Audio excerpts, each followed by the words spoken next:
Solutions. I'm your host, Dr. Dave Layton, and thank you for joining me in our journey to hope.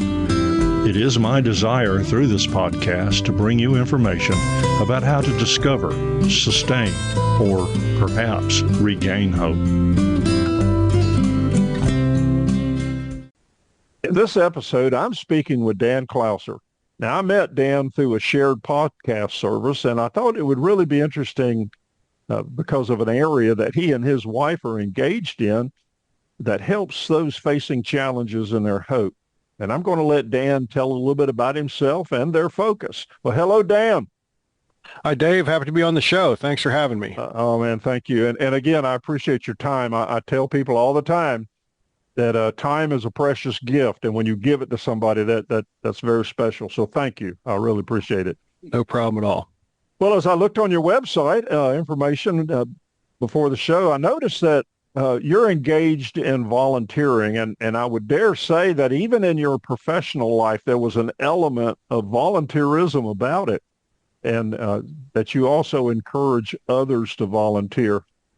By the way, I like the statement on your site that said, he has dedicated his life to serving God by giving back and helping others and has no regrets. I applaud that. That's well said. I started to say stated. Well said. Very, very good. Thank you. That's what we do, isn't it? Yeah. It really is. It really is. Well, let's talk a little bit about some of the activities that you're engaged in as a volunteer. Well, hang on. First, tell us about yourself. I'm sorry, I got ahead there. Tell us. No problem at all. So, yeah, my name is Dan Clouser, as you said. My wife and I live in an RV, traveling full time. We've been doing that for a little over 5 years now. We started in August of 2020. Yeah, we share that. Yeah. And a lot of, like you mentioned, a lot of what we do revolves around volunteerism. And that's something that, my mom planted in me at a very young age. I remember, some of my first memories were, riding around with her, giving out meals on wheels. And, she just, always was giving of herself. I mean, she volunteered up at Ground Zero after 9/11. She helped in hurricane relief efforts in Florida many times, and volunteered for the Salvation Army, did a whole lot of stuff like that. And it was just something that, seeing that as a young person, as I was growing up, it just became second nature to me as I became an adult to want to volunteer, want to give back. And like you said, in my professional life, before we started traveling, I ran a youth nonprofit sports organization, but it wasn't just about baseball and softball and sports. It was about getting these kids to understand the importance of giving back as well. So we always had projects where we'd have our players volunteer and get involved with. Toward the end of my tenure, we actually introduced a program called Work Hard, Play Hard, where we ran a sports complex, and instead of the kids paying a registration fee to pay, they gave volunteer hours, whether it was to our organization directly helping out at the sports complex, or if they wanted to volunteer at the United Way or Boy Scouts or their local church or wherever it was. They had X amount of hours that they had to volunteer to, quote unquote, pay for their registration fee. And what we found is, say we required them to give us, 30 hours to, of volunteer work to pay for their registration fee. What we found in many cases is they ended up volunteering more than that. They would get to that 30 hours and then they were like, wow, this really is something I enjoy doing. And I think, again, just my own experience of being around my mom and seeing what she did and being with her when she did it, I think if you instill that in young people, it carries on, because I know how naturally it came to me. And let's face it, you and I are a dying breed. There's not a lot of people who want to volunteer anymore. They prefer to write a check, which is great. Organizations need funds as well, but manpower, and like you said at the beginning, just to give of time, that's incredibly valuable. So, I know a lot of our old players, Sandy and I get to see them now as they're adults, and to hear that they're now involved in organizations where they're continuing to give back is huge, feel good about what I did in my professional life. Yeah, man, that's great. Something else I mentioned before we got started. I volunteer at our local cancer center, where I received incredible care. And now I get to work with the nurses and the doctor that took care of me. But almost every one of the volunteers in the cancer center went through cancer treatment or had a spouse or loved one that did. Well, I said spouse or loved one. I should say spouse or other loved one. But anyway, there's just a sense of I need to give back. I want to give back. You just feel compelled to do that. I love that idea of the kids putting in that sweat equity into something. That's priceless. Yeah. And as you said, it builds a foundation the rest of their life. Yeah, it really does. And it was neat to see them, because when you first tell them, it's funny seeing their faces, like when you first tell them, like, okay, well, let's get what you got to do. You got to volunteer 30 hours. And they're like, 30 hours? It's like, man, that, for a 12, 13, 15-year-old kid, that seems like an eternity. Yeah. And then they get to that 30 hours and they'll come up to you and be like, hey, coach, I already got my 30 hours. Do you mind if I come out and, help with fields on, Thursday, in the summer, on a Thursday? And it's absolutely, there's always weird weeds here. There's always, stuff on infields to lupo. There's always something to do. So yeah, you want to come out and do more than, yes, absolutely. And I'm an educator by profession, retired now, but for my whole adult life, even in the military, before I retired from the military, was involved in education training quite a bit. So I evaluate things from an education perspective just by nature. We talk about in education how learning is multidimensional. You're teaching one thing, but you're learning other things.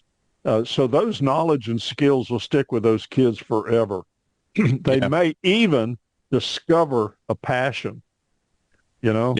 Oh, without a doubt. I could see somebody saying, I'm a golf course groundskeeper or something like that. And I remember I got my start. Old Coach Clouser had me out weeding around the ball field or something.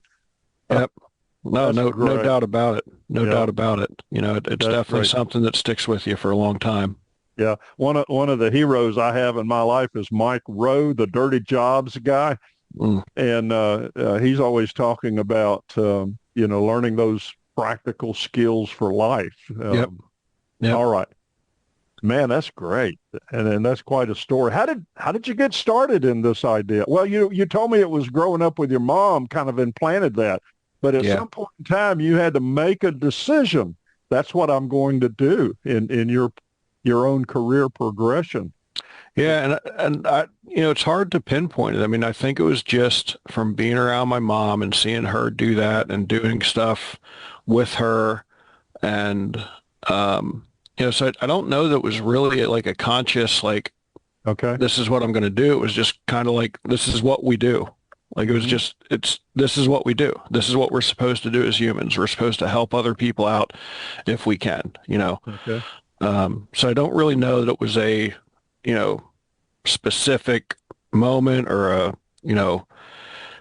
concrete decision, so to speak. Okay. It was part of my DNA at that point. Yeah. It's just a natural thing. Okay. Yeah, which is why, that's what made me want to get our, the kids in our program involved, because again, understanding how it turned into natural DNA for me is I didn't want them, once they become adults, to say, oh, do I want to volunteer? Do I want to write a check, or do I not care?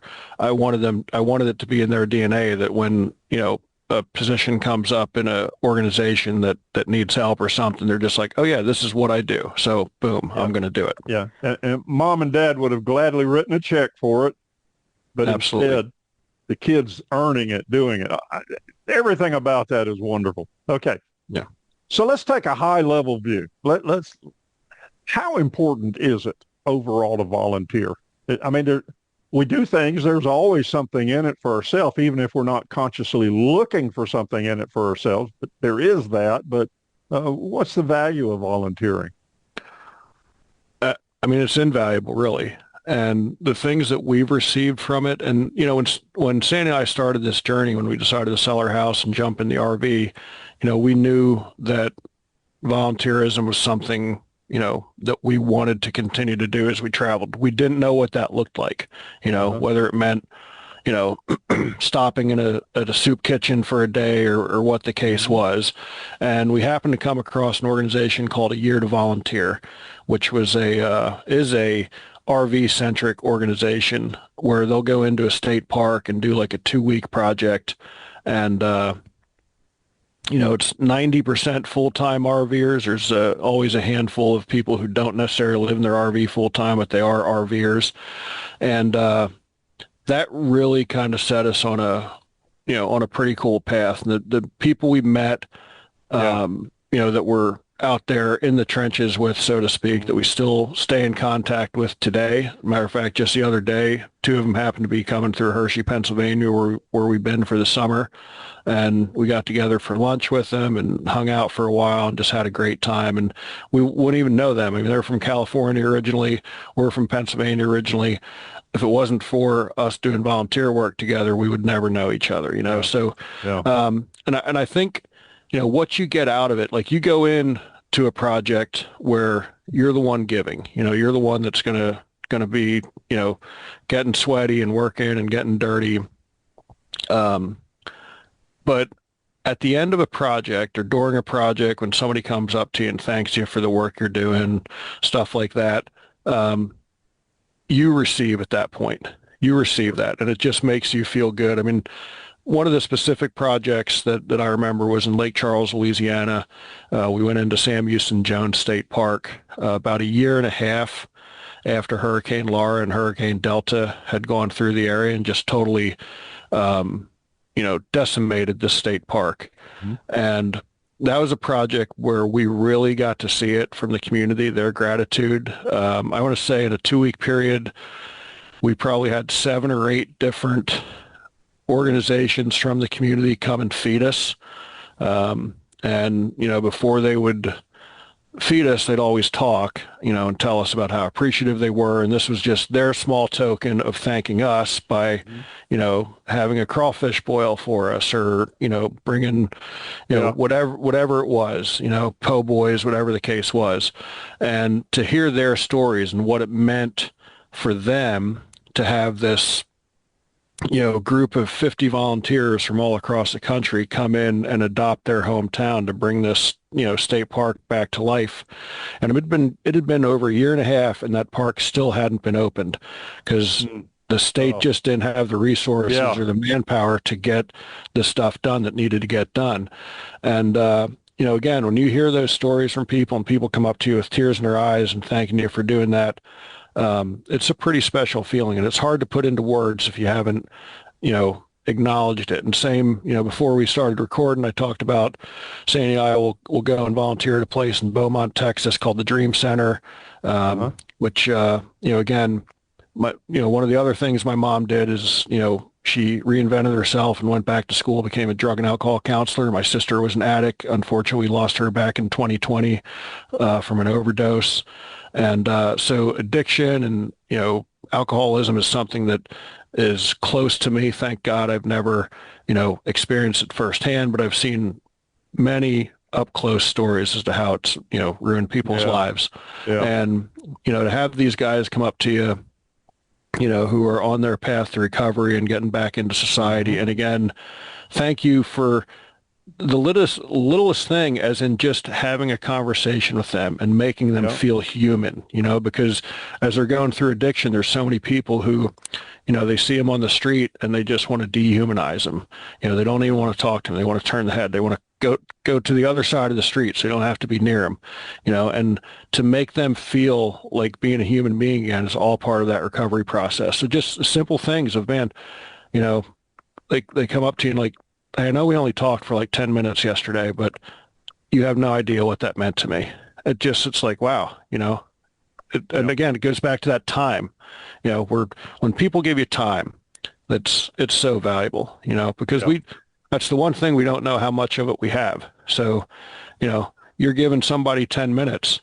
It could be, 10 minutes of their final day. You don't know that, you have no idea. So, so it's hard to put into words how it makes you feel, but it's pretty special. it can save someone's life. Truly Absolutely. save someone's life. Absolutely. So yeah, Dan, I hear the passion in your voice, and I appreciate it a lot. I share exactly what you're talking about. I do understand that. So yes, it's important, and you're getting something from it. It's amazing. So somebody would be sitting there going, "Oh man, I'm convinced. I'm ready to volunteer. How do I know what to do? Where can I go? What kinds of things can I volunteer for? How do you advise someone to start working through that process?"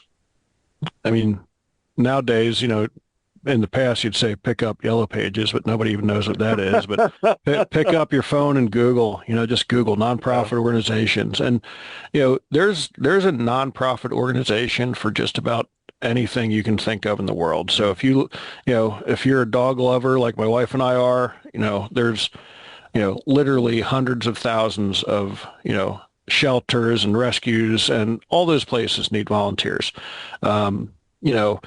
Churches, I mean, just, it literally takes a fraction of a minute to jump on, see what your own passion is, and if that's something you want to volunteer with, again, whether it's youth sports, whether it's the church, whether it's dogs, cats, whatever the case is, like there is something that's going to be in your wheelhouse, and you're going to find that you get a lot out of it. It doesn't always have to be something like a church group or something where you're feeling like I'm enhancing some. Yes, absolutely. But it can be something that you have as a hobby that others can enjoy. You're bringing a quality of life to people in many things. And you said it. Where I start is, what do you like to do? What skills do you have? Do you like to work with woodwork? Well, why don't you put together some Saturday morning, have all the boys and girls in the neighborhood come over and build some bird boxes? Just what can you do? And even now, I said my wife and I have been in Hershey, Pennsylvania all summer long, and we're actually work camping. So we're at the Hershey Park campground, and we're actually working here and getting paid to do housekeeping and stuff like that. But I'd approached them about a week ago, and I'm an author as well, and a lot of campgrounds you go to, and you're an RVer, so you know that a lot of campgrounds you go to, they happen to have a book exchange box or something. Leave a book, take a book, and they didn't have one here. So I'd asked them, it's like, hey, is this anything you guys ever thought of having here? They're like, yeah, we just we don't have the time to kind of make it happen. So I was like, well. How about if I help you guys make it happen? So, a friend of mine, we're originally from not far from here, and a friend of mine runs an organization, and she had, a ton of these. They're basically, for lack of a better term, old paper boxes. Again, for people who actually realize there were these things at one time called newspapers, where you printed them in black and white and put them on paper instead of Google, and then you could go to a box and buy them.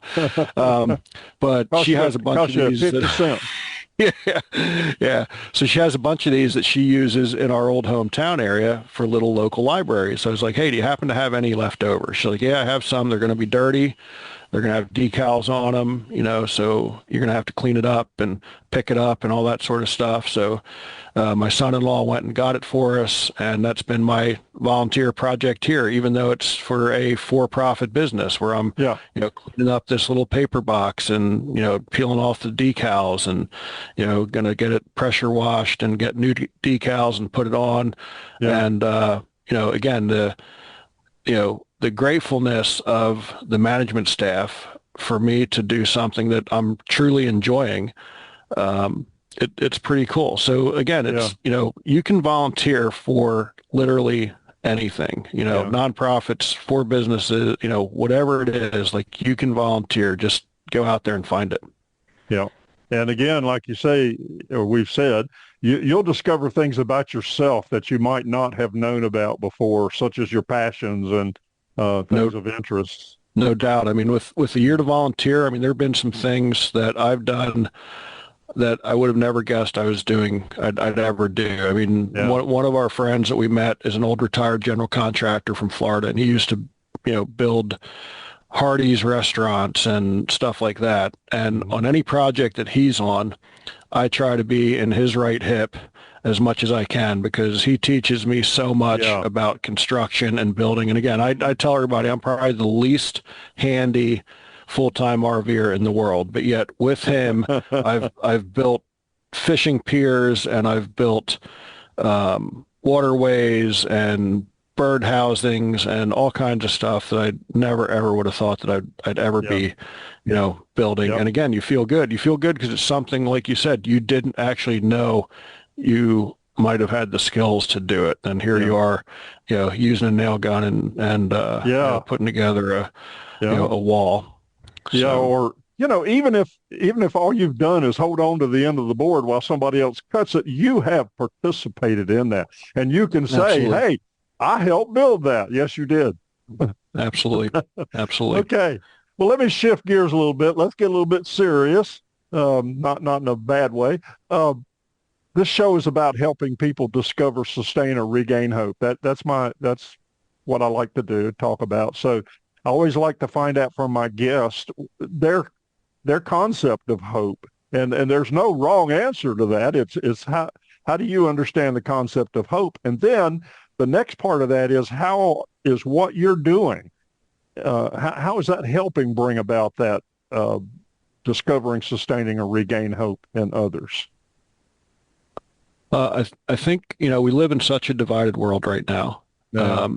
And I think one thing that gives me hope is having conversations with people, any people, whether they Yeah. look like me, whether they think like me, just having those conversations and being able to gain a perspective that you may not have had before. Yeah. Yes. And realize that regardless of what, our politicians in Washington want to tell us about how divided we are and how different we are, that if you actually sit down and have a conversation, you're going to find out that we're actually very much alike. Yeah. So that has always been able to give me hope.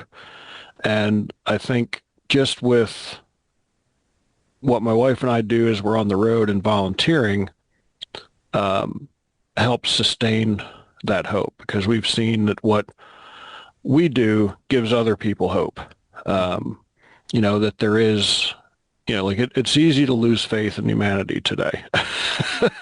But Yeah. when you see somebody out there that you've never met, giving you a lending hand for whatever reason, that restores that hope.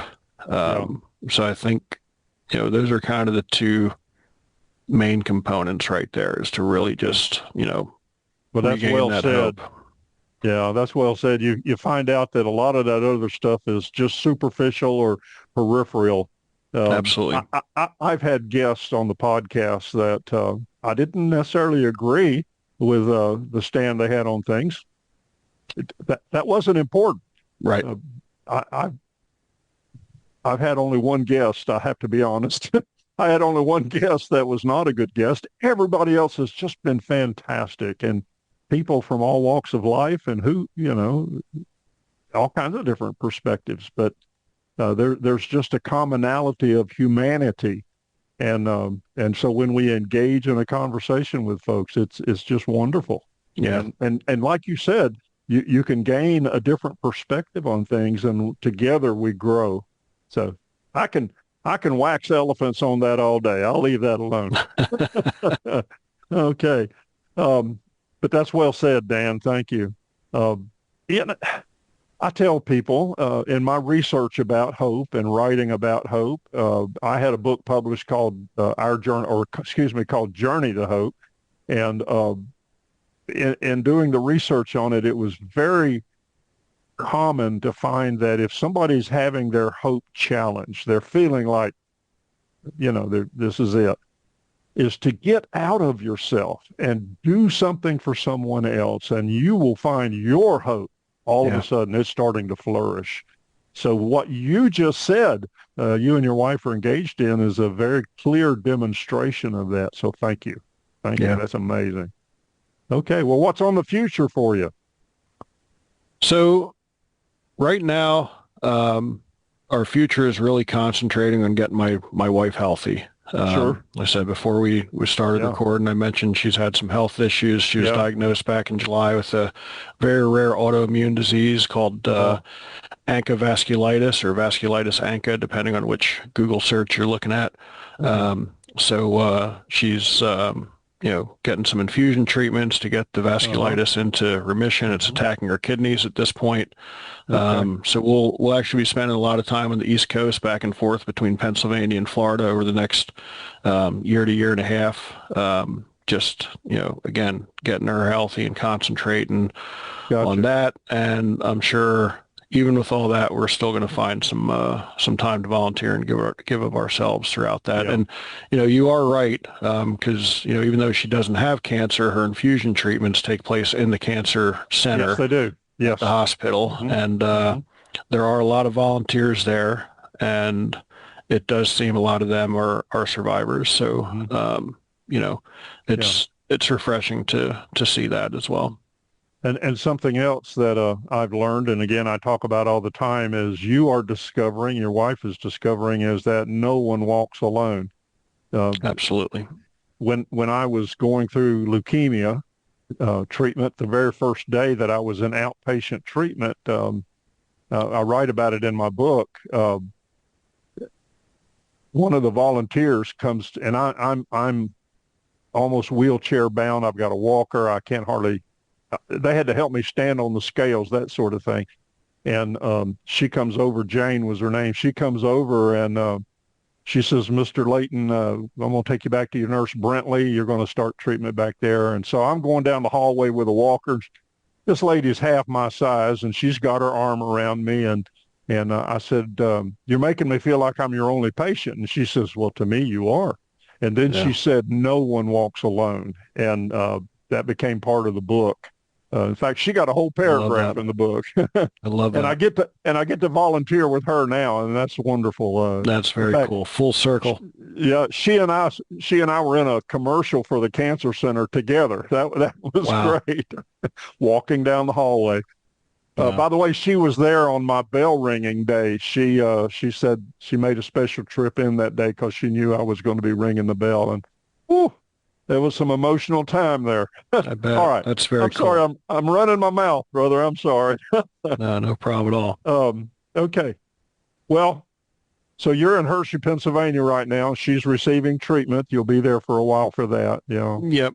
We'll be here for a couple more weeks, and then we'll head to Florida, and treatment will take over with our PCP down there. That's our domicile address at this point. So we'll be there until the end of March, and then back up here to Hershey. We're going to be work camp up here in the campground again, basically, because we'll put her close to where treatment's needed, and it puts us close to our family. So going through that, definitely, it's good to be around family for sure. Well, I want to thank you for something else also. One of the things I'm passionate about is our caregivers, and you're being in that caregiver role. Thank you for that. I know that's a challenge for you. Us guys, we don't expect to be a caregiver, and yet there we are. And like you are experiencing, you made a vow, and you're keeping that vow. So thank you so much for that.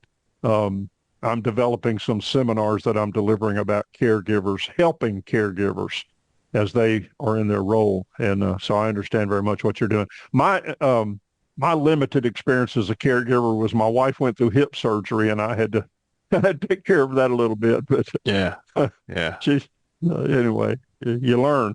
Yes, you do. No doubt about that.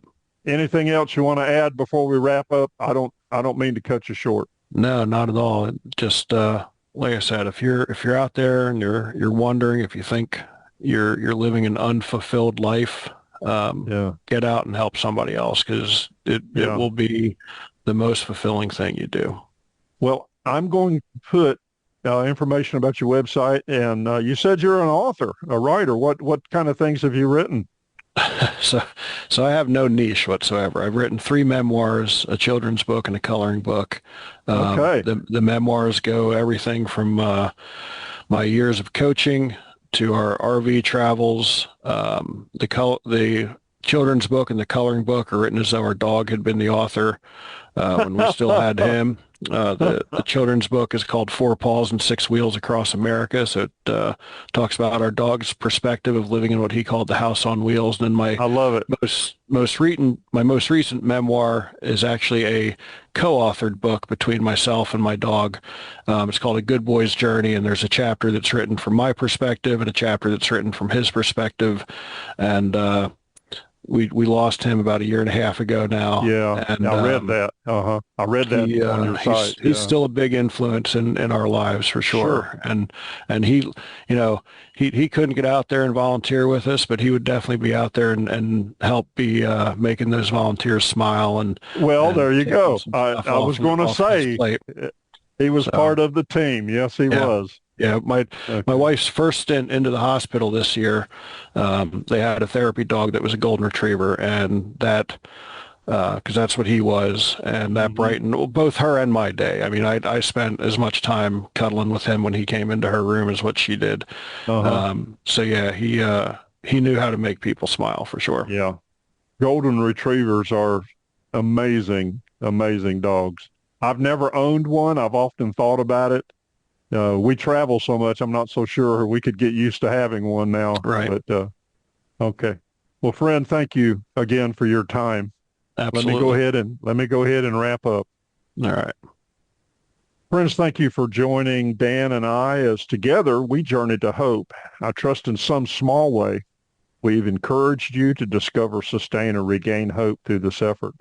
I invite you to contact me if you have any questions or comments, or if you wish to share with me something you've experienced in your journey to hope.